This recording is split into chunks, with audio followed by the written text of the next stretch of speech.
Good morning সবাইকে, শুভ সকাল। তো এখানে আজকে বৃহস্পতিবার, তো আমি মার ঘরটা বসিয়ে দিয়েছি, লক্ষ্মী মার। আর এখানে দেখো সাই বাবাকেও পূজা দিয়ে দিয়েছি। তো এখন আমার পূজা দেওয়া হয়েছে। আর ফুলগুলো যে দেখছো সব আমাদের বাড়ির ফুল, গাছে এখানে সব আমাদের বাড়িতে হয়েছে, ছাদে অনেক ফুল হয়েছিল আজকে। তো বাড়ির ফুল দিয়েই আজকে আমি পূজা করলাম। দেখো কি সুন্দর সুন্দর ফুল হয়েছিল।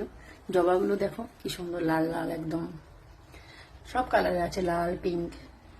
তো খুব সুন্দর সুন্দর ফুল হয়েছে, তার জন্য আজকে অনেক ভালো লেগেছে পূজা করতে। তো তাই এখানে আমার পূজা দেওয়া হয়েছে আজকে।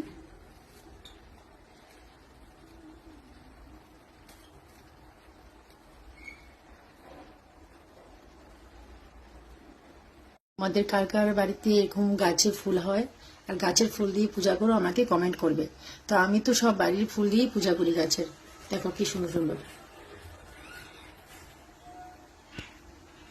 তো আমার কেমন লাগলো আমার পূজা দেওয়াটা, তোমরা সবাই কমেন্ট করো। আমার সন্তোষী মা আছে এখানে, দেখো এখানে লক্ষ্মী মা, এখানে রাধে মা, সব আছে আমার এখানে। কালী মা আছে, আর আছে আমার সাই বাবা। তো চলো, আমার পূজা দেওয়া শেষ, এখন আমি ঠাকুর ভোগটা নিবে। আমি তোমাদের সাথে পরের ভিডিওতে কথা বলছি।